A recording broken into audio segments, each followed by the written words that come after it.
آج ہی سیاح ستہ میں سے حدیث شریف میری نظر سے گزری جس میں حضور اکرم صلی اللہ علیہ وسلم نے کسی وفد سے گفتگو کرتے ہوئے کہا، جس کو اردو میں خمس لوگ کہتے ہیں، خمس 1/5، 20% وہ دیا کرو، یعنی زکوٰۃ 2.5% بھی ٹھیک ہے اور حضور اکرم صلی اللہ علیہ وسلم کے فرمان کے مطابق 20% بھی ٹھیک ہے۔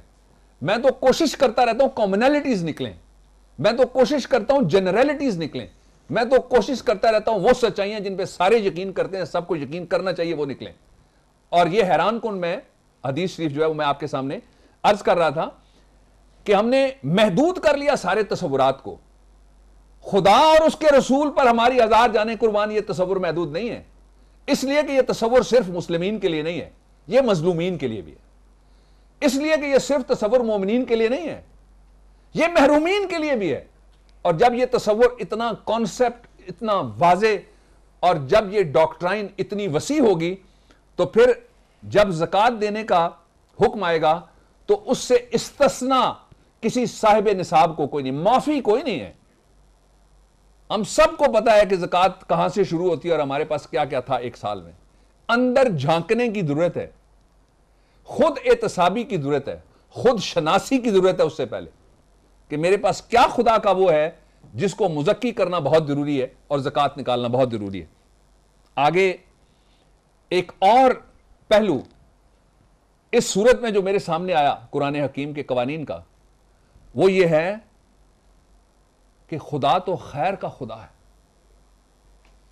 خدا خیر خائی کا خدا ہے، خدا تو بھلائی کا خدا ہے، خدا تو اچھائی کا خدا ہے۔ اور یہ میں نہیں کہتا، سورہ البقرہ 110 is very clear on this subject۔ اللہ رب العزت کا ارشاد،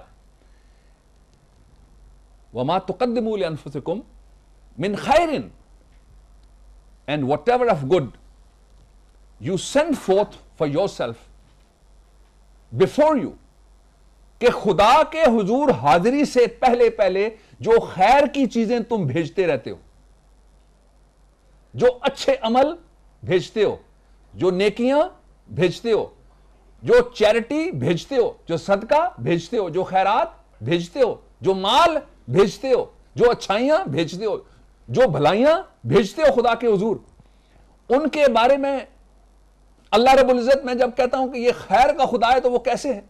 اللہ رب العزت نے ارشاد فرمایا، تجدوہ، برائیوں کے بارے میں نہیں کہا کہ ساری کی ساری بینک میں ڈپازٹ ہوتی رہیں گی۔ وہ قادر مطلق ہے، وہ ستار العیوب ہے، وہ غفار الذنوب ہے، وہ جرائم پہ پردے ڈالنے والا بھی ہے، وہ گناہوں سے درگزر کرنے والا بھی ہے، وہ معافی دینے کی اہلیت، صلاحیت، طاقت اور حتمی اتھارٹی رکھنے والا بھی ہے۔ اس لیے اللہ رب العزت نے ارشاد فرمایا کہ جو اچھائیاں تم اپنے رب کے پاس پہنچنے سے پہلے بھیجتے ہو، اور لفظ کیا ہے؟ من خیرن، خیر کی کسی کے لیے آپ نے کوئی کوشش کی، خیر کی کسی کے لیے آپ نے کوئی خواہش کی، خیر کی کسی کے لیے آپ نے کوئی دعا کی، خیر کی کسی کے لیے آپ نے کوئی صحیح کی، خیر کا کسی کے لیے آپ نے کوئی عمل کیا، خیر کا کسی لیے آپ نے کوئی کلمہ بول دیا۔ یہ سارا کہاں جمع ہوتا ہے؟ Fix deposit with your almighty lord. اللہ رب العزت کے پاس اعمال کے بینک میں فکس ڈپازٹ ہے، یہ ضائع نہیں ہو سکتا۔ 100 سال عمر ہے تب بھی نہیں ضائع ہوگا، اور اگر کوئی 20 سال بعد چلا گیا خدا نہ خواستہ تو تب بھی ضائع نہیں ہوگا۔ ارشاد کیا ہوا؟ تجدوہ، you shall find it with اللہ۔ یہ خیر کا عمل جو بھیجتے ہو جب اللہ کے پاس پہنچو گے تو یہ پہلے وہاں پہ موجود ہوگا۔ تجدوہ، تم اس کو موجود پاؤ گے، تمہاری اس سے ملاقات ہو جائے گی اس خیر سے۔ اور آگے ارشاد ہوتا ہے، certainly Allah is all seer of what you do، کہ اللہ تعالی ہر چیز کو دیکھتا ہے۔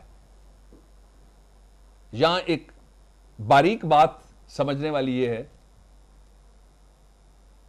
کہ وہ اعمال جو ہم چھپ کے کرتے ہیں ان کو بھی تو دیکھتا ہے نا۔ وہ اعمال جو ہمارے باطنی ہیں ان کو بھی تو دیکھتا ہے نا۔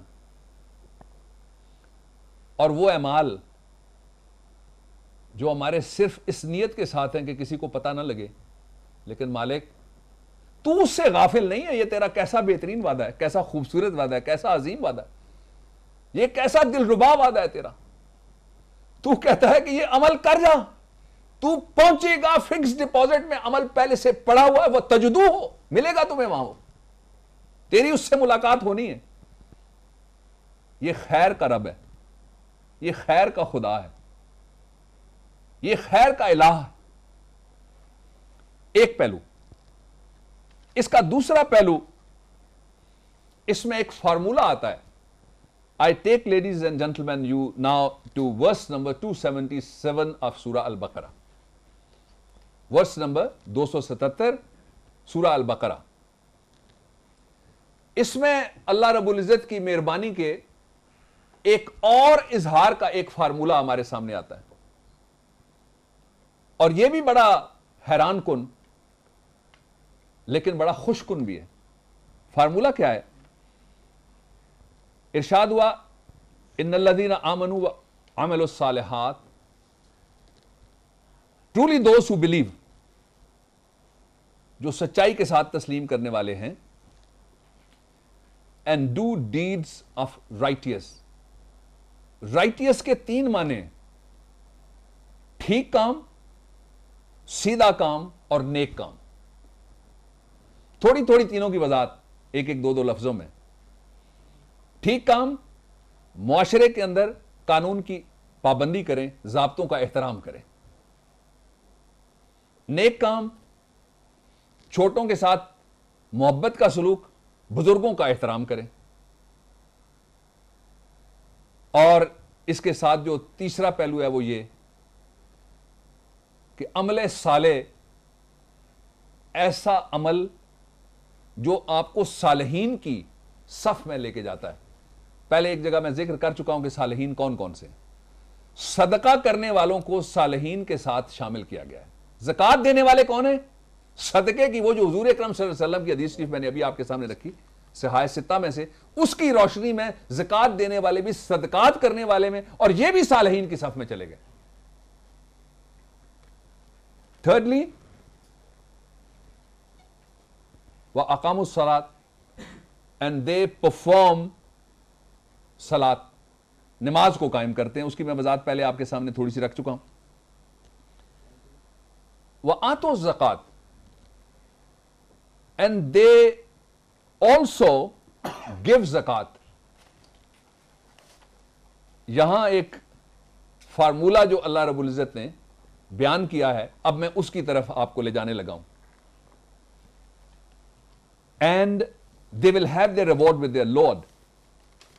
اجرہم عند ربہم، کہ ان کا جو ریوارڈ ہے وہ اللہ رب العزت نے اپنے پاس رکھا ہوا ہے. یہاں ایک سیکنڈ کے لیے رک جائیے، غور طلب کچھ پہلو آ گئے اس لا کی انڈرسٹینڈنگ کے لیے اور اس کی انٹرپریٹیشن کے لیے، جو میں آپ کے سامنے رکھنا چاہتا ہوں.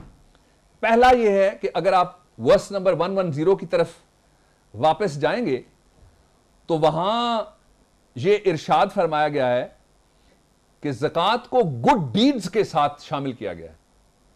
یہاں پہلو یہ سامنے رکھا گیا ہے کہ یہ زکوٰۃ دینے والے لوگ جو ہیں، ان کا اللہ رب العزت کے پاس ریوارڈ ہے. ریوارڈ کیا ہوتا ہے؟ اصل زر جو ہے اس پہ نفع ملتا ہے، ریوارڈ نہیں ملتا. نوکری کی تنخواہ ملتی ہے، بونس نہیں ملتا، بونس ریوارڈ ہے. جو زکوٰۃ دینے والے